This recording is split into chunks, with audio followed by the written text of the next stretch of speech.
Observa con atención el dibujo que aparece en pantalla. Más allá de si este tipo de arte es de tu gusto o no, quiero que lo tengas muy presente durante los próximos minutos, pues, de algún modo, representa una hórrida y desgraciada coincidencia. El 5 de enero del año 2016, una mujer que paseaba a su perro por el parque estatal Grand Lake St. Mary's en Ohio llamó al número de emergencia 911 a causa de un descubrimiento insólito: huesos humanos. Siendo más exactos, una columna vertebral con rastros de cortadura con una sierra. Totally off my rocker, but I was just out walking my dog, and I came across some bones that looked to me to be human. He had been dismembered. Oh my God. Okay, and I like I said, there was apparent saw marks. Okay. Tras la llamada, elementos policíacos se hicieron presentes para peinar la zona y tratar de encontrar más piezas sin éxito alguno. Tan abominable descubrimiento comenzaría una larga investigación que seguiría por los próximos años, hasta conformar un caso que solo puede ser descrito como algo demencial. Una vez que los forenses de la policía comenzaron a analizar las piezas, pudieron darse cuenta de un par de detalles. Estos restos pertenecían únicamente a un torso, sin rastro alguno del resto de extremidades. Así que daba una deducción obvia: se trataba de la víctima de un desmembramiento. Ahora existía un problema: ¿de quién se trataban estos restos? Pese a las pruebas de ADN a las que fueron sometidas, no había forma de relacionarlas de algún modo, ningún caso probable o un indicio que sirviese para comenzar una investigación formal. Durante los 4 años siguientes, el asunto quedaría congelado, hasta que un agente hizo una conexión intuitiva con el caso de una persona desaparecida en circunstancias inexplicables. Te presento a Ryan Zimmerman, o Emma, como prefería que le llamasen. Se trata de una persona transgénero de 21 años, nacida en Mississippi, pero que en el año 2015 se encontraba radicando en Corbin, Kentucky, junto con sus padres. Para fines prácticos y evitar posibles confusiones, nos referiremos a ella como Ryan, pero quiero que tomes muy en cuenta estos datos con los que te la he presentado. Alrededor del año antes mencionado, Ryan había comenzado a explorar su identidad femenina, teniendo en mente el comienzo de su transición, y motivado por esto, se creó un perfil en Craigslist, el popular sitio estadounidense de anuncios clasificados, donde publicaría buscando gente a la cual conocer, enfocándose en una probable pareja, con preferencia de sexo femenino, pero abierto a cualquier posibilidad. A este llamado respondió Corey Bossard, un hombre casado con quien intercambiaría mensajes durante poco más de un mes. Para agosto de 2015, Ryan aceptaría la propuesta de Corey de irse a vivir con él y su esposa. Para que comprendamos bien, el matrimonio Bossard, conformado por Corey y su esposa Sarah, eran partidarios de las relaciones poliamorosas, y como se daría a conocer más adelante, Corey había sugerido que necesitaban a otra mujer en la relación, a alguien con quien él pudiese pasar el tiempo, ya que, al menos a como Ryan lo tendría entendido, mientras ella sería la novia de Corey, Sarah tendría su propia novia, una mujer también transgénero, llamada Naira Whitaker, quien prefería ser llamada como Jen. Con esto pactado, el 6 de agosto Ryan abandonaría la casa de sus padres para trasladarse a la residencia Bossard. Durante algún tiempo, ella se mantendría en contacto informándoles sobre su nueva vida al lado de su pareja. Sin embargo, tan solo un mes después, dichas comunicaciones se verían interrumpidas. A mediados de septiembre, sería la última vez que los Zimmerman oirían la voz de su hija, y varias semanas después, a finales de noviembre, es que sería declarada oficialmente desaparecida. Regresando al año 2020, siguiendo con esta ruta, las autoridades compararon las pruebas de ADN de los restos con la de los Zimmerman, descubriendo que, en efecto, aquellos huesos cercenados encontrados años atrás eran los de Ryan.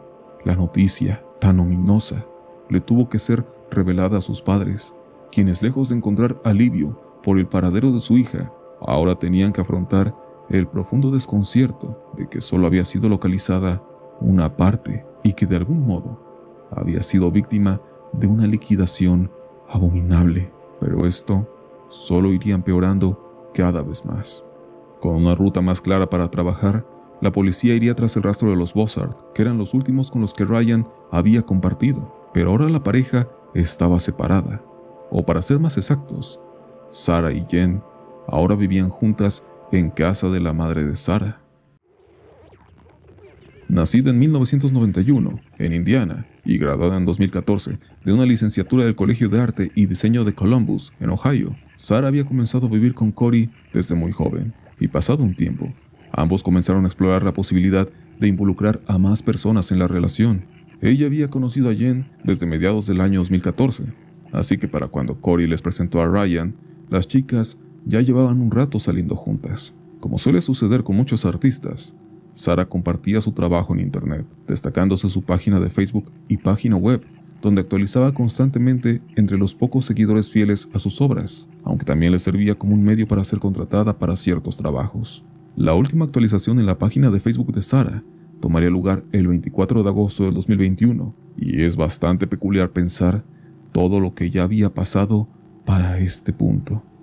Justo al día siguiente, pasadas las 9 de la mañana, los agentes de la policía estarían presentes en el hogar de Sarah. Inmediatamente le informan que está involucrada en un caso y que deberá acompañarlos a la jefatura. Ella no pone resistencia, aunque se nota muy nerviosa. Jen y la madre de Sarah aparecen en escena. Charlan sobre lo que está ocurriendo y qué sucederá en adelante. Y sin más, Sarah se despide de Jen en un momento que te pido mantengas muy presente. Por su parte, otro equipo de agentes intentó dialogar con Corey, pero este se negó a colaborar. Su papel en esta historia no es tan importante, pero será mencionado en un momento.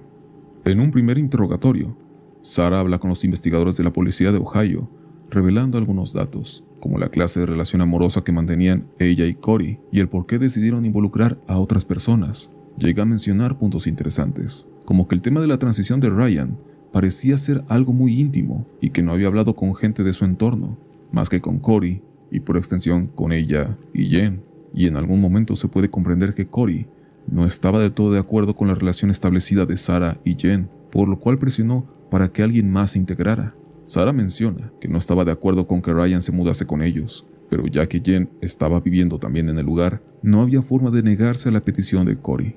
Mientras esto sucede, la policía sigue en la casa intentando hablar con Jen, quien no se muestra cooperativa y trata de evadir cuanto les sea posible, pero llega a referir cómo la relación de Corey y Ryan terminó de forma súbita, ya que esta última no tenía un empleo, y parte del acuerdo que todos mantenían en la relación era ayudar con los gastos de la casa. Corey le exigió a Ryan que abandonara el lugar cuanto antes, y ésta accedió a hacerlo el 25 de septiembre, lo que coincide con la última vez que sus padres dialogaron con ella.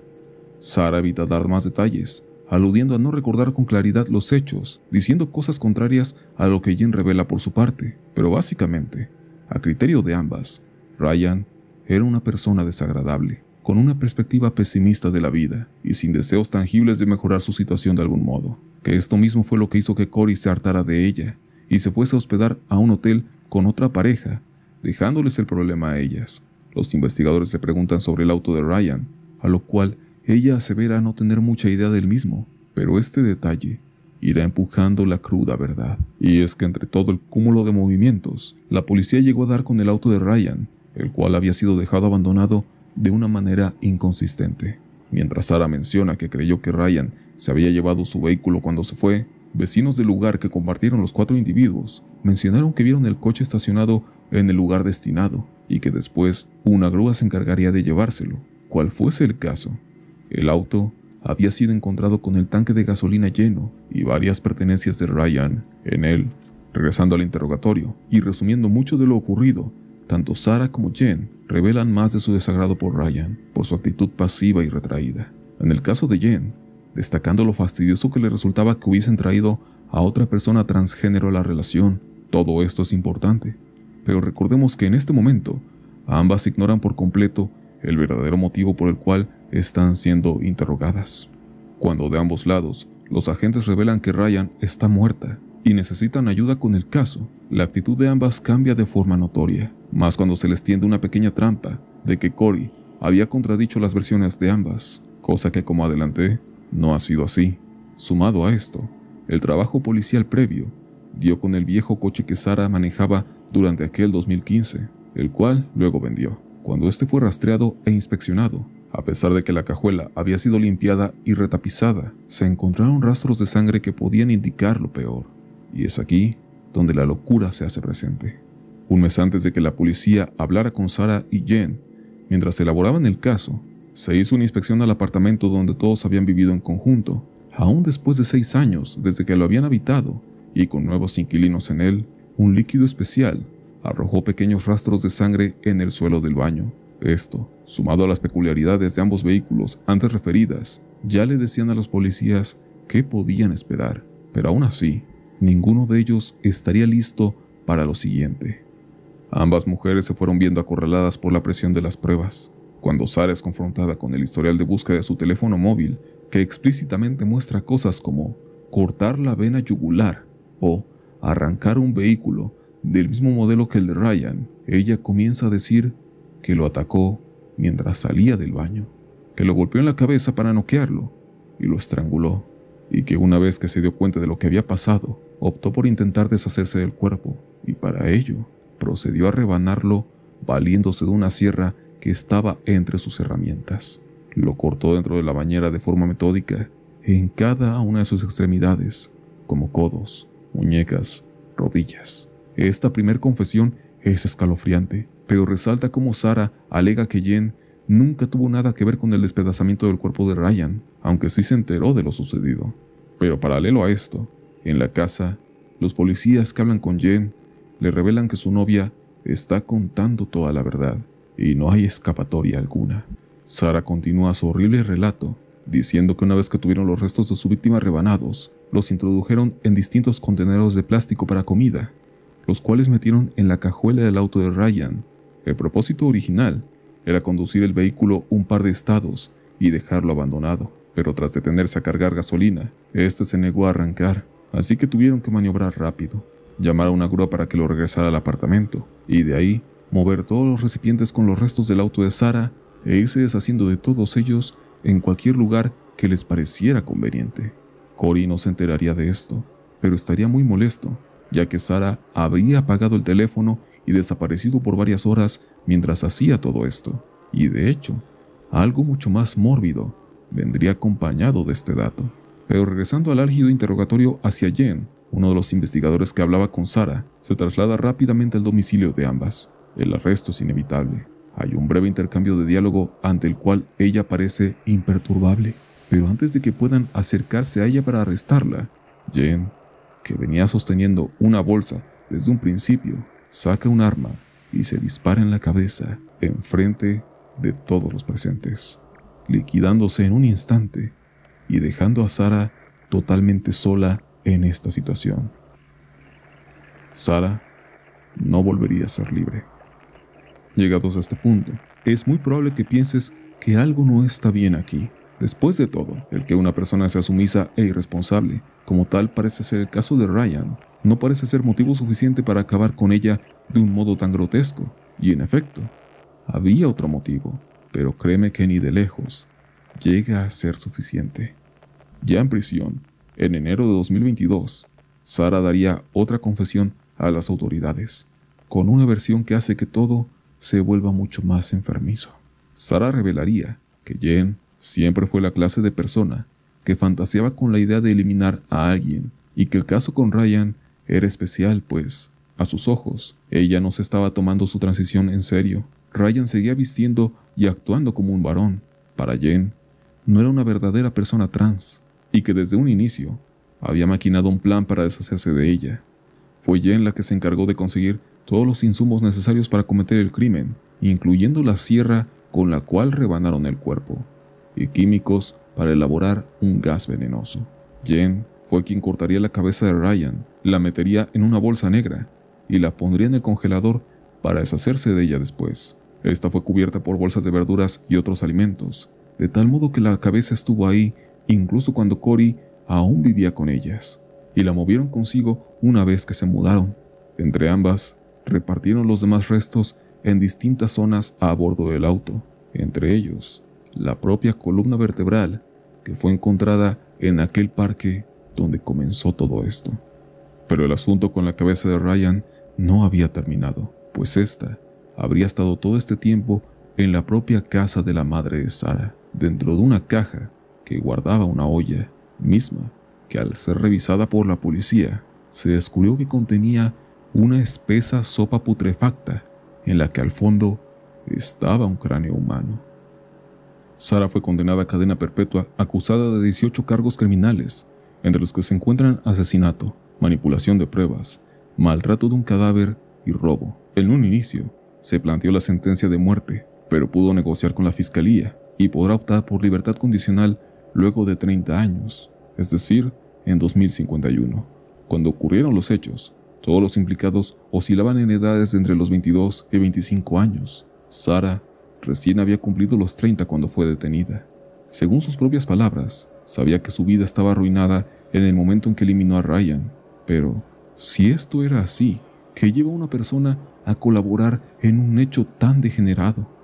Como mencioné hace unos minutos, según su testimonio, Jen siempre había sido una persona conflictiva y que coqueteaba con la idea de cometer un crimen de esta naturaleza. Cuando esta última se quitó la vida en frente de los oficiales, lo hizo con relativa calma, y hay una razón para ello. Sarah mencionaría que, una vez que las noticias sobre el descubrimiento de los restos de Ryan comenzaron a aparecer, harían un pacto para liquidarse mutuamente, pues Jen no pensaba pisar la cárcel bajo ningún concepto, pero cuando llegó la policía a su casa, al despedirse de ella, sabía que era muy probable que no volviese a verla. Cuando los detectives la interrogan, ya estando en prisión, el por qué involucrarse con alguien así, ella se limita a decir que siempre había sido así. Corey era una persona abusiva, y Jen resultó ser igual, que es la clase de personas con las que se involucraba, y cuando su matrimonio se terminó, aun cuando el crimen había pasado, le gustaba pensar en un futuro con su nueva pareja, aunque sabía que todo podía terminar en cualquier momento. Irremediablemente el tema sobre sus ilustraciones fue abordado por un par de motivos. El primero es cómo Sarah siguió publicando su arte, aun cuando no solo había acabado con una persona, sino que cargaba con su cabeza por todas partes. Y en segunda, si justo la ilustración de la oveja que te mostré al inicio estaba relacionada de alguna manera, pues es imposible no pensar en ella al notar la similitud con lo que le ocurrió a Ryan. Sarah aclararía que sus dibujos solo eran una válvula de escape para las situaciones emocionales que le aquejaban, pero que no necesariamente representaban lo que estaba viviendo, y que en el caso de este dibujo solo fue una casualidad, ya que aún no había conocido a Ryan para el momento en que lo hizo y lo publicó, lo que en parte es cierto. El dibujo de la oveja fue colgado en su página de Facebook el 12 de junio de 2015. Ryan se mudea con los Bossard hasta semanas después, aunque si recordamos la cronología, Corey ya intercambiaba mensajes con ella para ese momento, así que Sarah debió al menos saber de su existencia. Aún así, el asunto con dicha ilustración parece tratarse de solo una mórbida casualidad. ¿Cómo es posible que una convivencia pactada se descarrile de tal forma? Más allá de que puedas estar de acuerdo o no con el tipo de relación que todos los implicados aceptaron, sobra decir que ninguna de las cosas descritas parece ser suficientes para la comisión de un hecho tan repulsivo. Más allá de sus fallos como persona, Ryan parece solo haber sido la víctima de un insondable encuentro con personas carentes de toda cordura. Le mando saludos a quienes dejaron sus supergracias en el video anterior, los cuales son Seclan, María Espinosa, Aqua Turquoise Field, Rick Chan y Zero. Recuerda que puedes dejar una contribución para aparecer al final del próximo video. Muchas gracias por ver. Nos veremos en la siguiente.